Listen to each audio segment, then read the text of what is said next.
Now, moving on to our next panel, I would like to introduce Marion Kennedy, who's a member of INSA's Advisory Council and Vice President, Intelligence Market for LMI. She's going to introduce our moderator. Marion, it's a trick here with this thing. You'll have to.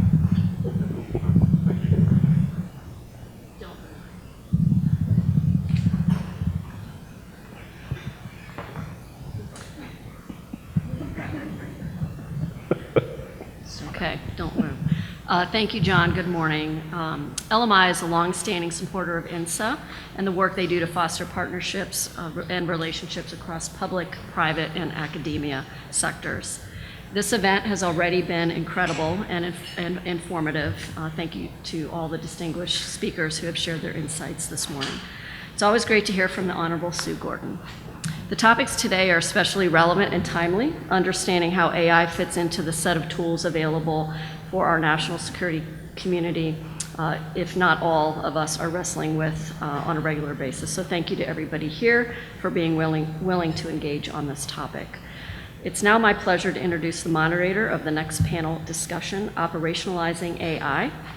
Teresa Smetzer is Chair of INSA's Technology and Innovation Council and CEO of Smetzer Associates, an independent consultancy supporting initiatives aimed at national security mission innovation.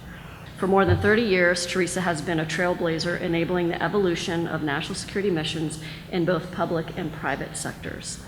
She has led numerous noteworthy initiatives that have served as hallmarks of intelligence agencies' programs. During her tenure at the CIA, she served as the Director of Digital Futures in the Directorate of Digital Innovation, where she stood up an intelligence outpost for critical partnerships with the private sector to incubate experiments and prototypes to mission hard problems.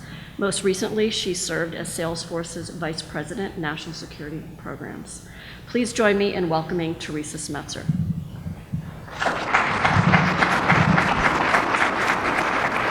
Thank you so much for that kind introduction. I wasn't expecting that, but I really appreciate it.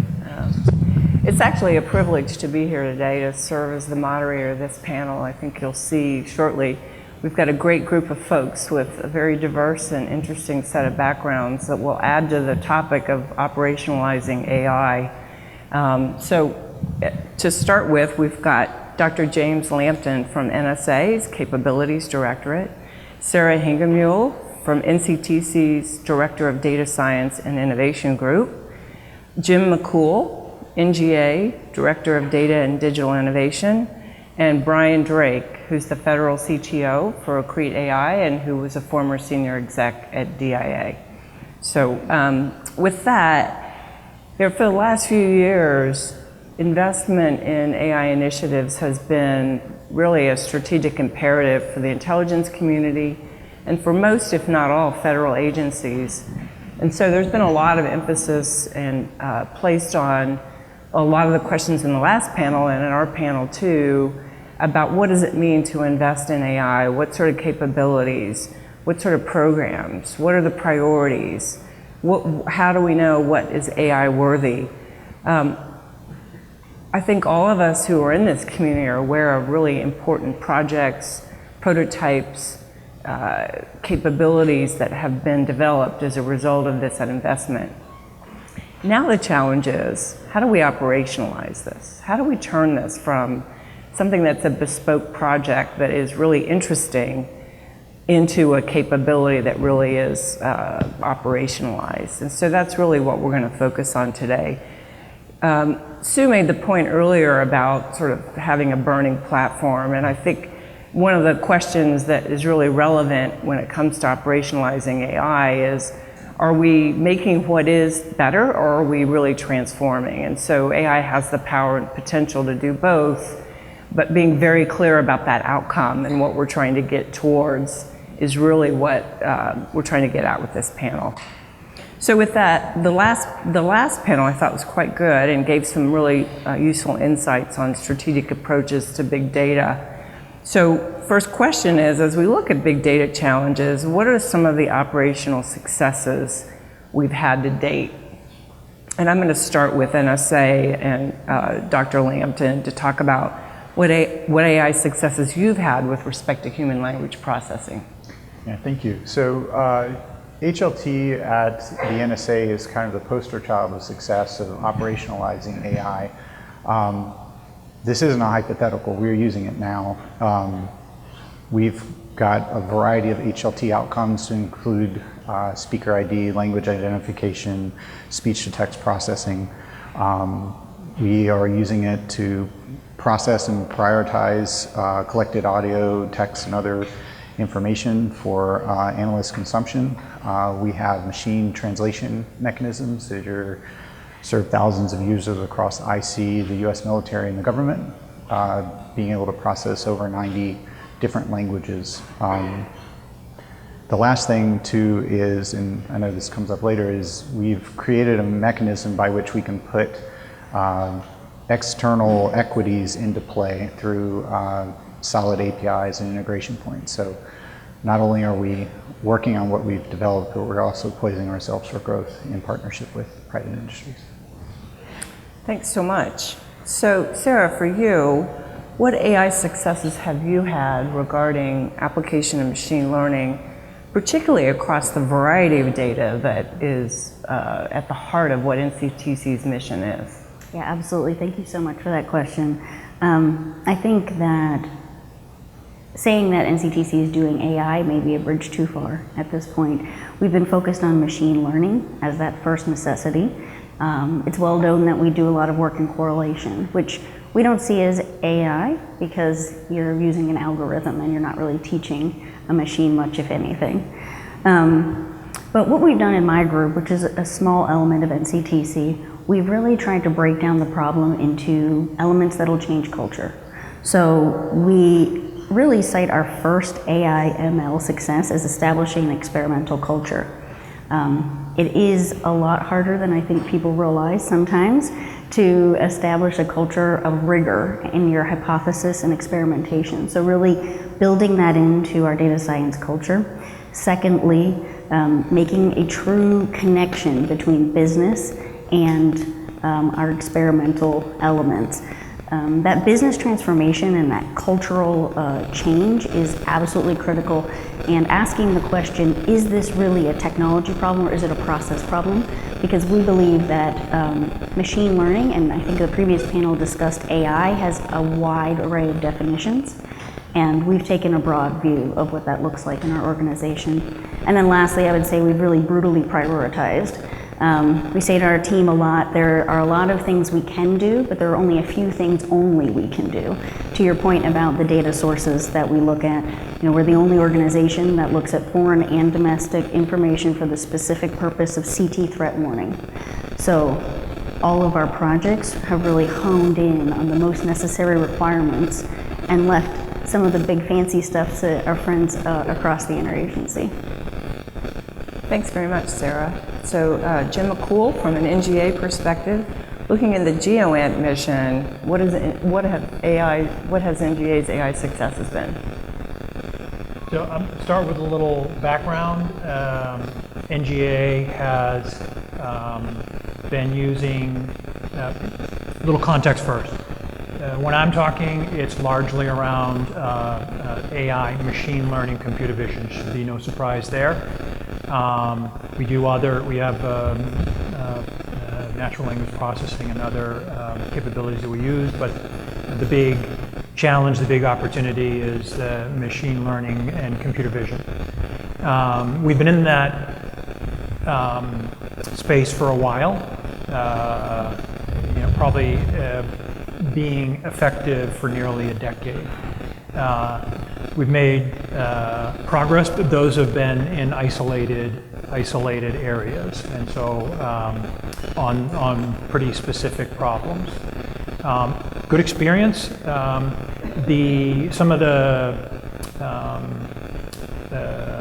good outcomes have been speed, getting the value out of that imagery quicker, and getting it to someone who needs it quicker, whether it's analyst NGA, who are a key customer, or outside of NGA, all the all-source community, the military, etc.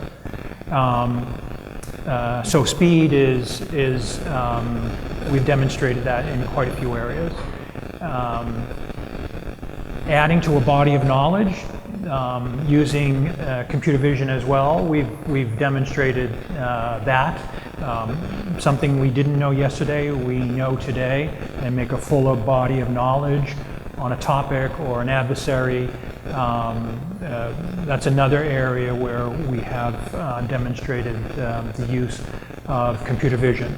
Again, they're in relatively isolated capabilities across our agency, but those are the main ones: the speed and the enriching our knowledge on the various intelligence problems. Thanks so much. And as a segue from your point about outcomes, are there other outcomes that any of you could talk to from your particular AI-related efforts?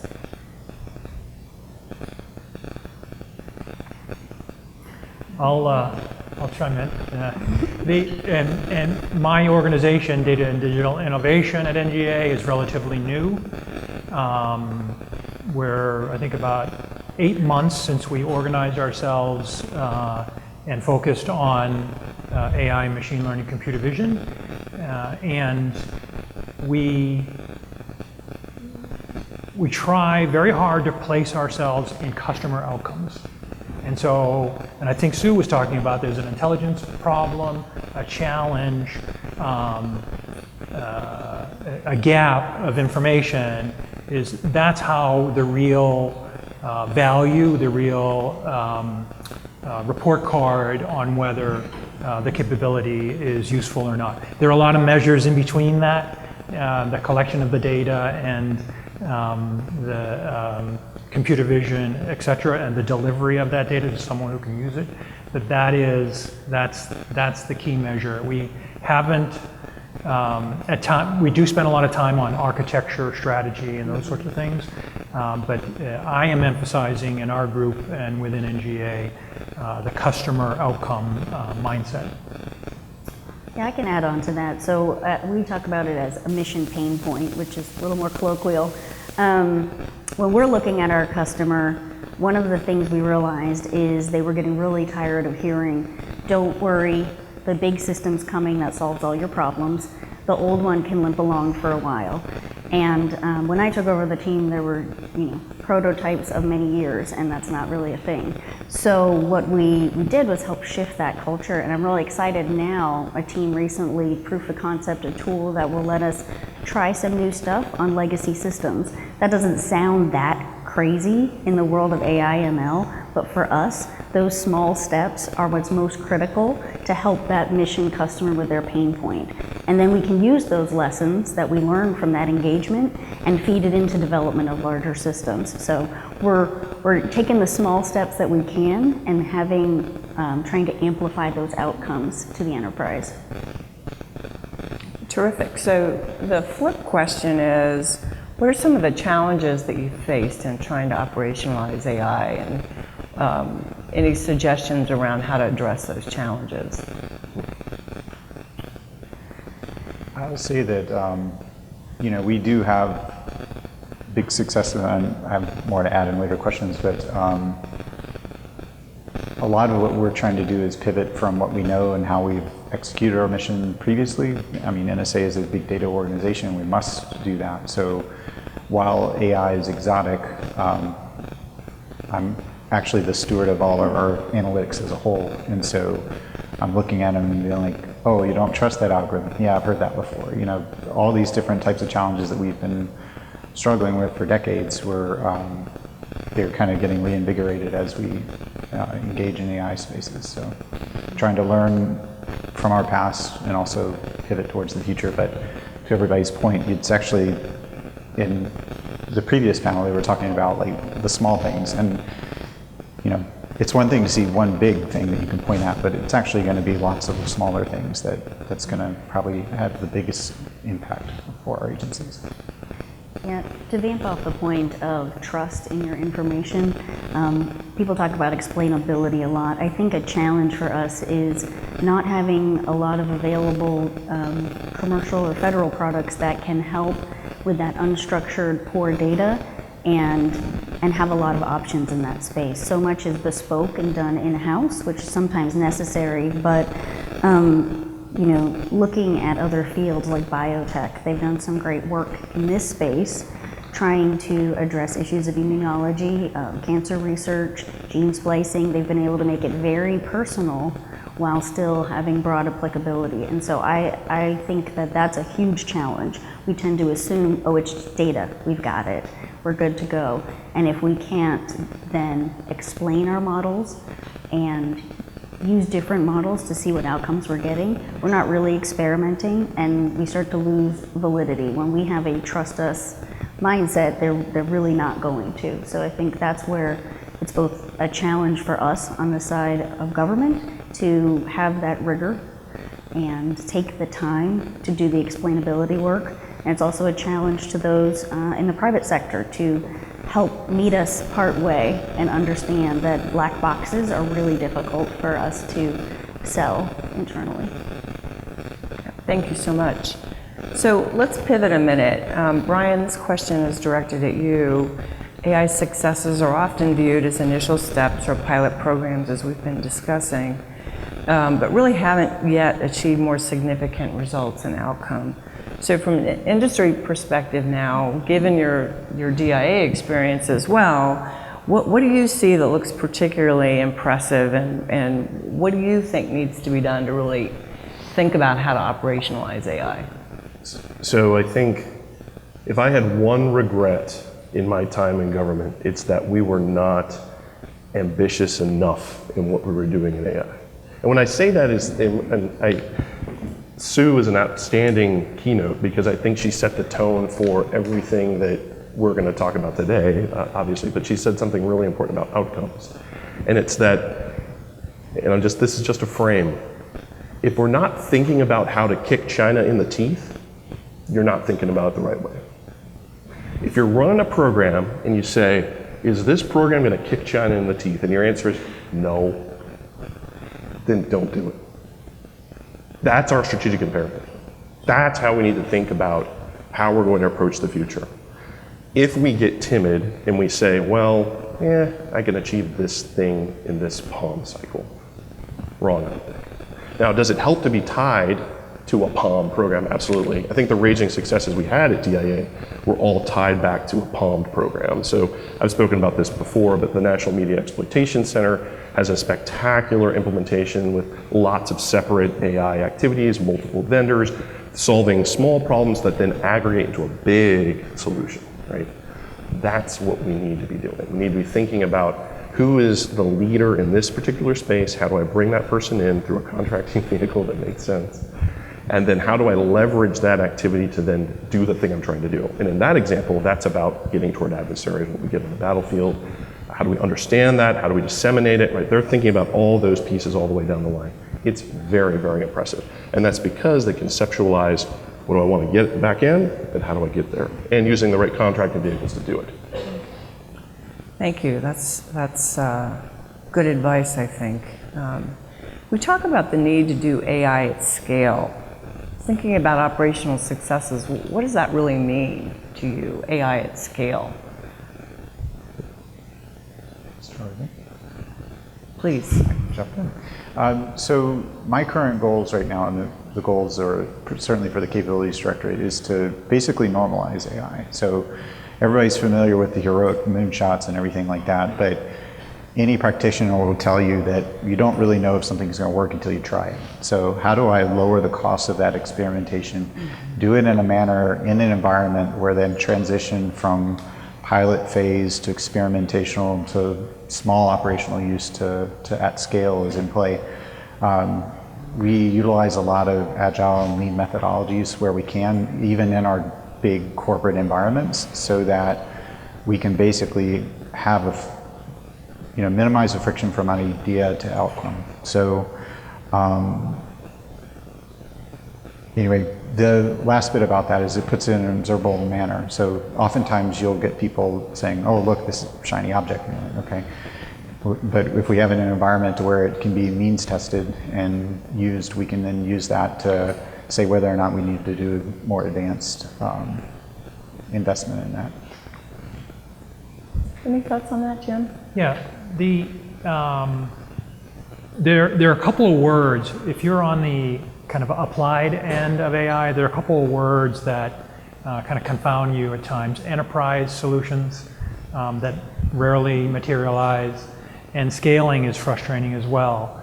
You know, from my perspective, we need to get down into a more finer level of detail there. And so, again, putting oneself in the customer's shoes, you know, whether it's our analyst or the IC or the warfighter,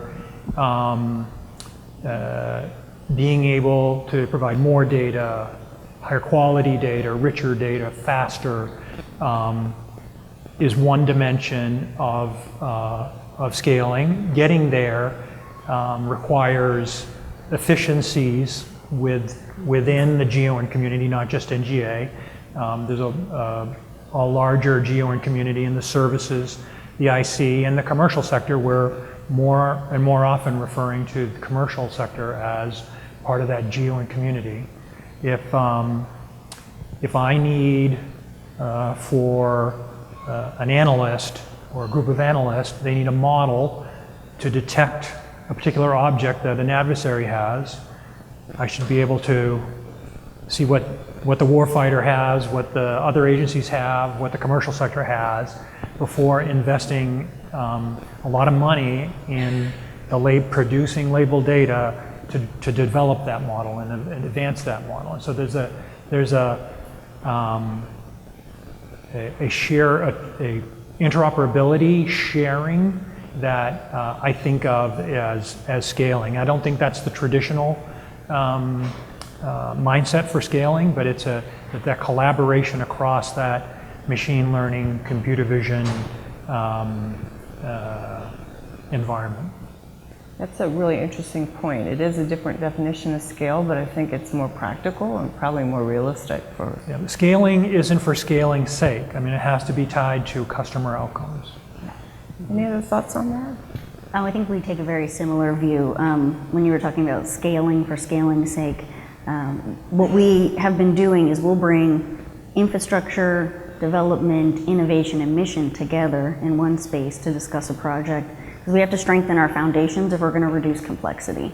And it has to be this kind of virtuous cycle.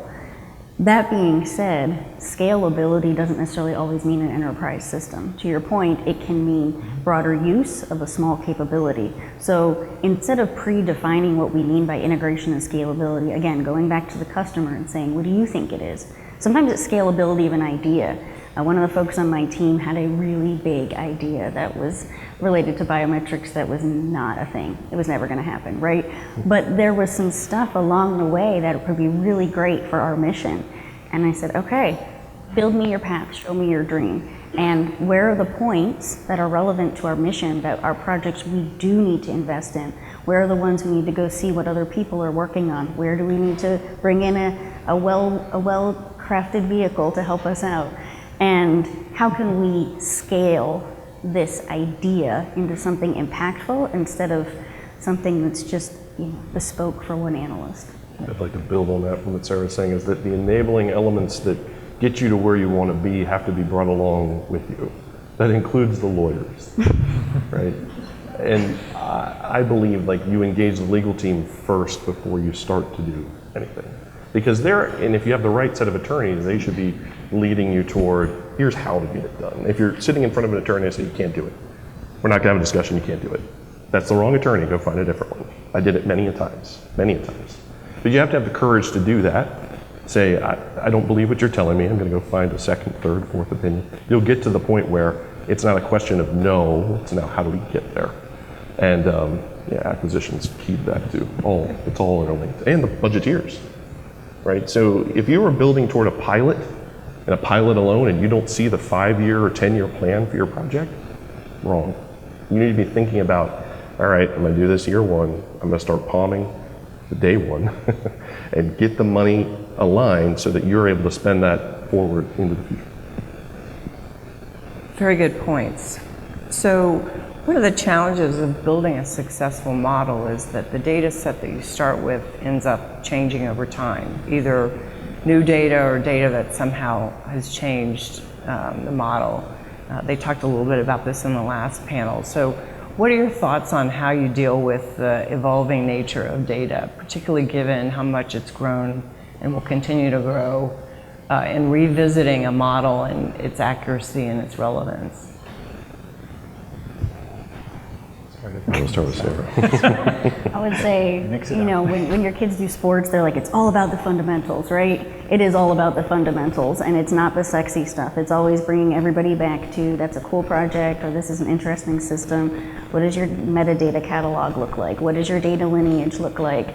What is your explainability model? Is it the right one for the data approach you're taking? And those are not fun questions, because when you're talking to mission customers, right, people think that is slowing me down. That is keeping me from getting my mission done.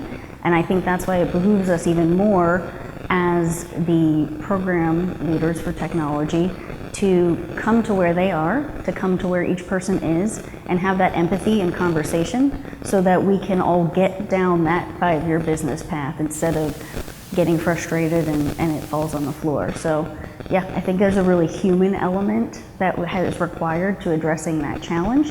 That my background is very much mission and not technology, so it's easier for me to bring it into that space. But I found a great openness to that among the community, and I think it's a fantastic opportunity to see some amazing collaboration when we allow that empathy to come in. Thoughts? So in the realm of computer vision, machine learning, much of the emphasis, and rightly so, is the test and evaluation of models. And one has to get that right. It's an enormous part of the investment for a successful machine learning computer vision operation. What's not emphasized, at least in what I've detected so far, is monitoring of the output, the detections and characterizations that come out of that, and monitoring those over time. And so we don't have a well-crafted system yet, but that's something we're going to be spending time on, is what is the sampling system. You know, it has to be automated, or at least semi-automated to do that effectively. But because models drift, because the adversary changes their object, they change their behaviors, there's a lot of reasons why a model can drift, and the outputs could there could be less and less quality in the outputs. We need a system by which we can assess the quality in an automated or semi-automated manner. So I'll add to that. We're well aware of model drift, and depending on the different applications, they can have things drift in different ways.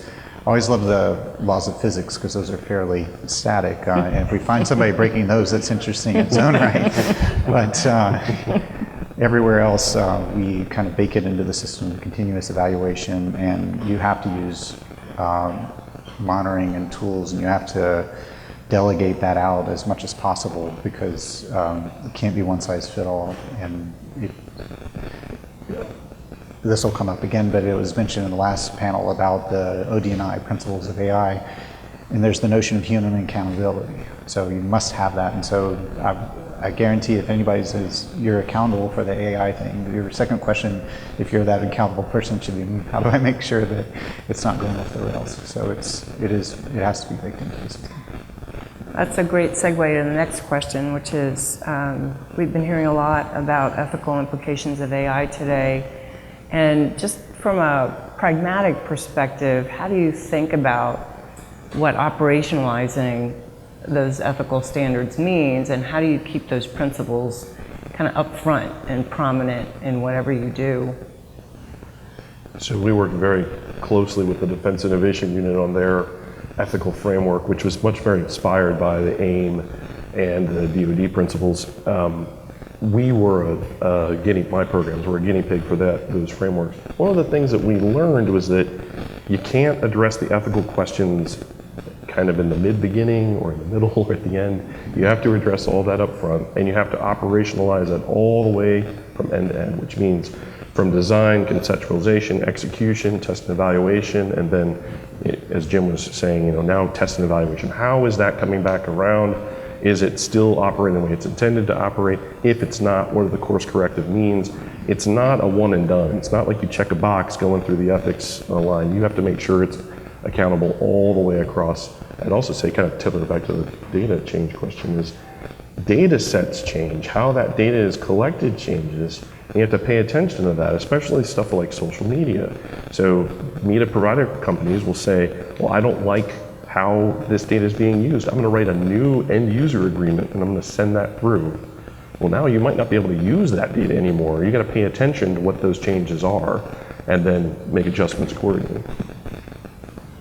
I think the last panel there was a question asked about like where we are in the state of governance, and I can at least say from NSA we're, again, pivoting from, we have strong governance in how we do analytic execution because it's in the principles of being an IC provider that you have to acknowledge the biases and all those things in play. So we have different processes in play. We utilize the OD&I principles to do reviews and make sure that we're staying on the right side of our laws, authorities, and ethical principles. One more angle on the ethics, mostly in the bias area. It's my view that we need subject matter experts, so experts in China and other topics, involved in the creation of models and assessing the outputs, the detections. The intelligence community has standards for intelligence standards, analytical standards, among other things intended to diminish the amount of bias that enters in on assessments, for example. And I think we need very similar apparatus for any human, where humans with their ingenious but flawed thinking and assessment abilities to be bringing that into the system. So again, in my view, we need more experts involved in the day-to-day operations of AI, and every time one does that, there's the risk of entering the human bias into that. So that's a tension I think we need to manage. Yeah, with NCTC and all of the different kinds of data that we have and the uses that they are used for, we have a incredible, very robust data strategy and compliance effort and mechanism that I think does a fantastic job of keeping us legally and regulatorily compliant. And I think we've done a great job in the recent past of making an integration between that and development efforts. So the folks on the team who want their Move 37 moment can still realize that it's important to stay in the backyard and not be running off everywhere, because you're going to get more done if you just use the data the right way. For a lot of the reasons we've said, not just ethical and technical, or ethical and regulatory reasons, but also the technical ones. I would say the last point is the more we work with mission hand in hand, people see the real impact and understand choices you make with technology have impact in real life. And just continuing to emphasize that and always ask the questions, being curious about the use of your information. Good advice all. I'm going to shift now to the public-private partnership aspect of AI. And I think we've got Dr. Marsh coming from IARPA, and she'll talk about the investments and the work that IARPA's done on AI. DARPA has also put a lot of money into AI ML related capabilities and has had some, I think, significant impact. But what I would add to that, in addition to the challenge of staying aware of what research and development capabilities, if you look at just the venture capital investment in the United States, I looked it up, and it was $70 billion this last year in the US alone for venture capital firms in AI-related capabilities. It's projected to be some $350 billion by 2025. And plus there's academia, where virtually every school that has a CS or an engineering program has some form of research on AI.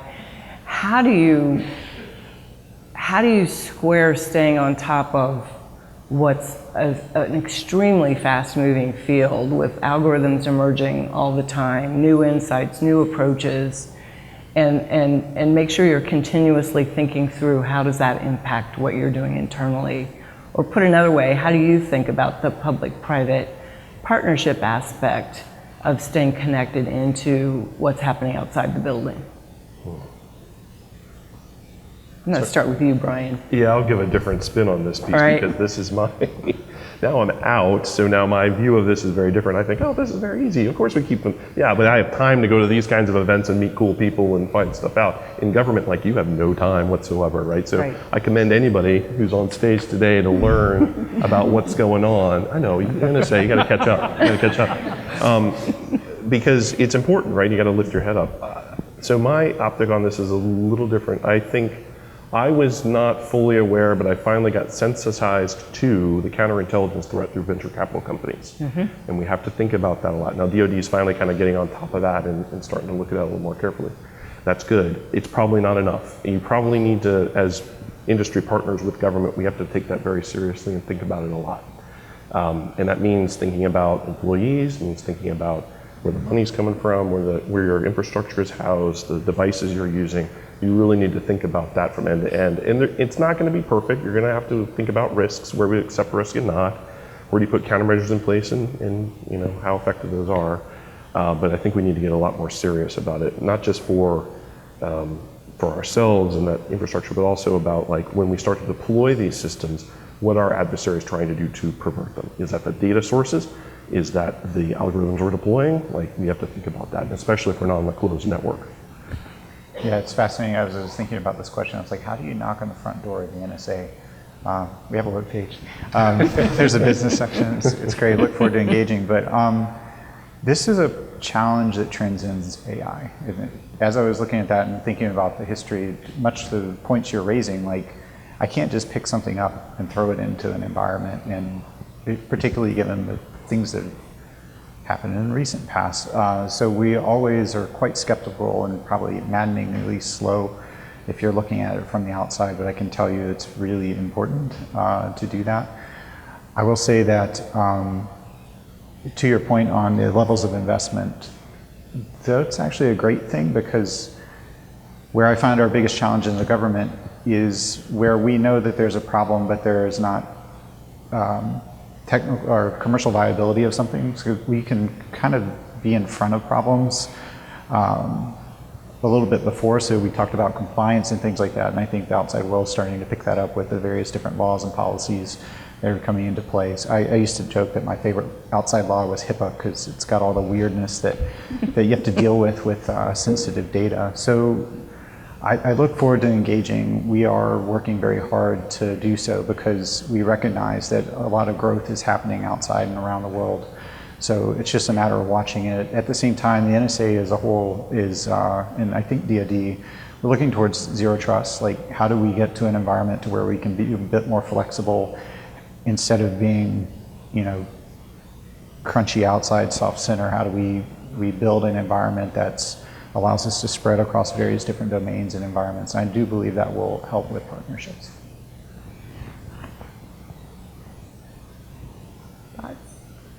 No? I'd just say that for the GeoInt, machine learning, computer vision, keep in touch. We are going to attempt to put in place some measures to facilitate sharing of data, labeled data, outputs, those sorts of things.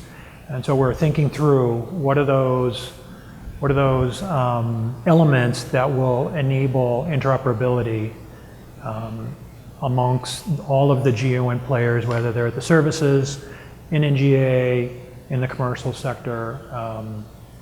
So it's keep in touch and come to fora like these. So I will say NCTC doesn't have a fancy front door. It's smaller. But we do have a website, so you can contact us through that. And we do a lot of work with our partners, a lot of vendor demos, that kind of thing. I'll say the most successful engagements are the ones where the entity comes to us already having tried out some data that's of interest. So something like Accrete or other open source data sets that really focus on the types of conflict either the CT or Intel community is interested in, the categories. Because then, to y'all's points that you've made, it's such a long process to really bring something big in. Proofs of concept are easier, and the faster we can prove something will work in that space based on data structure, metadata, lineage, all that good fundamental stuff that is not fun. If that's already built in, we can move faster. Yeah, it's a really good practical point for anybody who wants to collaborate between government and industry is things like Accrete, and there are others, but as a way to demonstrate a proof of concept and not just come in with a PowerPoint that says, hey, this is what we can do, we're really good. So appreciate that. So with that, we've got a bunch of questions. If you've got more questions, please bring them up and we'll transition to the question part of the program. So one that I particularly like, which I'll start with, Brian mentioned the need to take on Chinese capabilities. Jim and James, how well does the IC understand our adversaries' AI capabilities, and how do their technology advancements drive our own? And caveat, whatever you can say in this environment. Yeah, somebody in public affairs is having a heart attack. Yeah. Well, I haven't even opened my mouth yet, but we are certainly extremely interested in the answers to those questions. More generally, ML and AI is a point of leverage. How do we get an edge on people? So, when you're in strategic competition with folks, you, as best you can, try to keep track of what they're doing and how. I believe that's all my little firewall will let come out. So, thank you. Jim, do you have anything to add? So we're aware of, in what we would refer to as the GON area, we're aware of the priority and the commitment and the investment in China.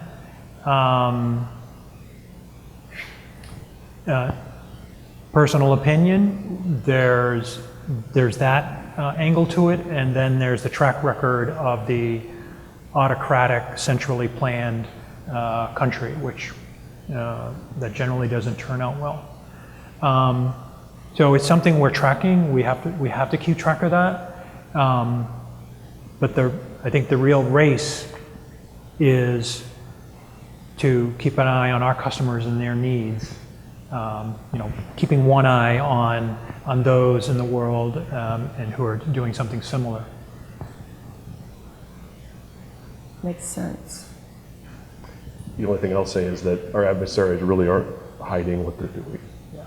Right? They're pretty much all in the open. Prior to the Beijing Olympics, the Chinese security forces brought in every single nation's security element and showed them how they're keeping the Olympics safe, which included a bunch of folks sitting in front of computers, not looking at camera feeds. It was all automatically being pushed to them, right? Completely enabled by their facial recognition technology, signals intercept capability. They're not hiding that. Now, if I were a clandestine operator in Beijing and I knew that that was the environment I was entering into, I would probably be concerned. Yeah, good point. Another good question. How deliberately are you integrating other emerging technologies such as blockchain, quantum, with your AI/ML programs?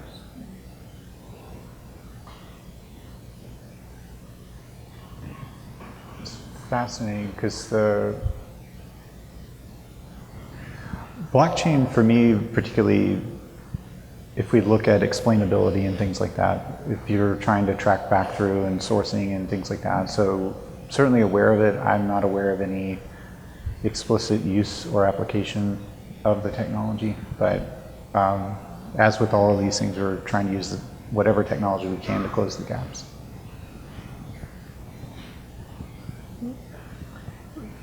The ones mentioned were not a focus of ours. We are, most of what I mentioned is getting value out of imagery, machine learning, computer vision. We have also an interest in doing something with that. Right now it's simply delivering it somewhere, delivering it to another set of data, delivering it to someone who needs it rapidly, another machine or a human. There's another level of AI that can be done with those data, combining data sets, combining across the INS. We've dabbled in that across the community over the years, but that is, it's not a direct answer to the question, but it's something I'm very interested in. Yeah, I was at a conference a few weeks ago, and I won't say who the senior government official was, but somebody in the audience asked what their plan was for the metaverse and how they were going to transform everything they were doing to operate in the metaverse. And the unnamed senior government official rightly sat there for about 3 minutes and then said, I have no idea. I read what it is in the Washington Post, but I honestly haven't thought about it yet. So I think it's a fair point, right? There's a lot of transformation coming that we don't know exactly how it's going to play out, but. So I've heard the joke, the government's got 2 speeds, slow and stop. And sometimes this is okay because we didn't invest a lot in 3D TVs and Right. Worked that's out all okay. right. Yeah, so. Yeah, good point. We lose sight of that, right? So remember when Second Life was coming? This is when Oh, we were yeah, I together. do. Second Life was coming up and like oh my We were God, big Second in Life this. is going to change everything. Does anyone remember what Second Life was? I mean, it just kind of came and went, right? Just those of us involved, and then it died. Another good question. Are modest AI/ML experiments focused on automating existing processes or current pain points, or the low-hanging fruit that Sue Gordon suggested distract from real transformation? Are they essentially to make AI/ML capabilities relevant and to build confidence in using these techniques and technologies? Wow, that's a good question. So, I mean, the majority of our work is focused on that RPA effort. I think it's appropriate to mission because you have to get that kind of out of the way before you can move on to other steps, free up the bandwidth. Budgets don't expand and human capital shrinks. The market's getting even more competitive for everybody. We're just talking about how we're stealing from each other pretty regularly, trading folks. So for us, I wouldn't necessarily catch it as a either or that one lessens the other. Kind of take a more game theory mindset towards it, that you can approach it from multiple angles, and as long as your strategic objective is a big one, it's not small, these paths lead to something transformative, then I think it is in itself transformative, those small transformations that take us there. So for us, a lot of what we have done to date and what we're working on today is automating the existing work or the existing workflow or process. And right around the corner is kind of an enormous increase in GeoInt imagery that's coming. And so we only have a few areas in which the teams have envisioned moving away from the transactional use of the source to the streaming, like on Wall Street, that they don't look at the flow of data constantly. When some activity moves outside a norm, or below a threshold, or just some measure is met, or a circumstance is met, then that gets the attention of someone responsible. And so that will need to become more of our workflow, and process than what we've done to date, which is largely automating the existing processes and making those faster and better. I would say you kind of have to meet people where they are at times. So you can come to someone and be like, I've got this amazing thing, and they look at you and like, I can't even get to that because my day job is killing me. So if you can work with folks to understand what they need, as we keep coming back to what are the outcomes that you're trying to achieve, that's very important. The one caveat to that is things might be possible that they didn't even know that they needed. So how do you balance that? And that's where we send the researchers out, and they do all kinds of shiny things, and you just kind of watch those and figure out which ones pay off. But I don't think that, I think we do have we have a menagerie of things going on. We have low-hanging fruit, we have, you know, automation and all different facets of what's going on, and they don't all have to be large. I think to the point that we're talking about scale, sometimes the scale is how many people have this in their hands and not the size of the particular outcome that's going on. Yeah, I like that. It's a good thought for you. I'll turn it a little bit. I think the best clients are desperate clients. So that's a joke that we left. It sucks. It sucks. You had to tell them this. Yeah. So sometimes it's meeting them where they lived, and then you've unveiled something to them. I completely agree. The other part is that you have some clients that are already experiencing the ill effects, and now they have to adjust. And now they're in a position where it's a rear guard action where they got to catch up.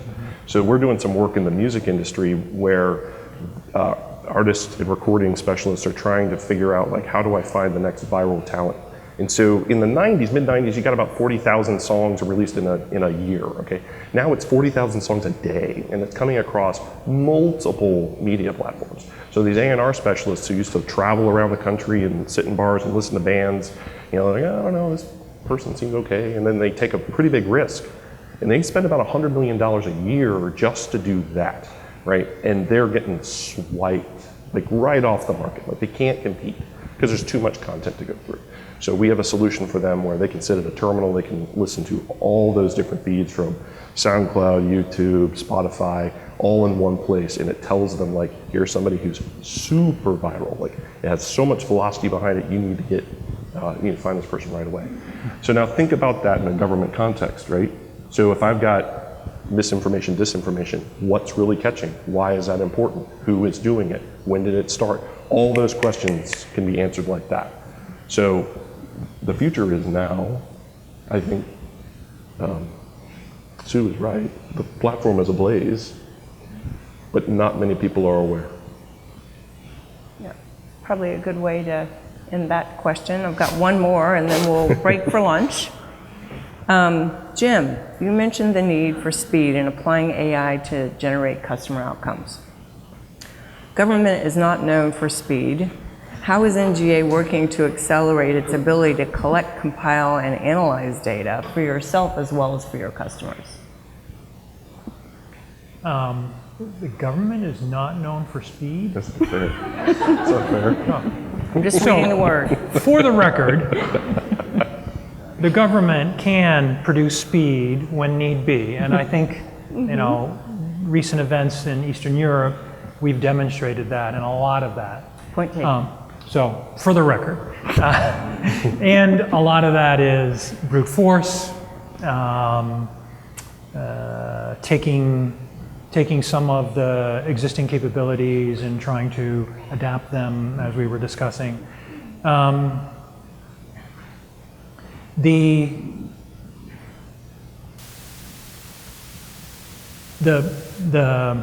life cycle is a long life cycle right now. To set something up, to produce the labeled data that's needed for the models, and so forth, and it's pretty brute force. It is not muscle memory for us right now at NGA, and we're trying to move in that kind of space where my vision of scale is these organizations being able to team together, share data, share models, and so quickly be able to get at a problem, largely because of that interoperability. That's not as exciting a vision as some, and maybe I'm going to circle back with Sue. You know, I'm not putting it way out there, but it's an extraordinary kind of successes that we've had, and just being able to put those together more as a team, I think, will much more cleanly be able to produce that kind of speed that we've done largely brute force in the past. Great.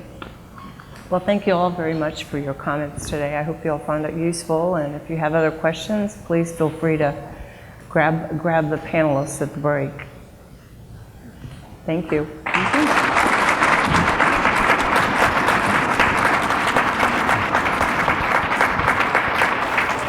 and panelists, thank you so much for sharing all those great insights and comments. It's lunchtime. Thanks to Hawkeye 360 for sponsoring lunch today. And we'll be back here at 1:15 for our afternoon keynote with Dr. Mark. Thank you. Thank you.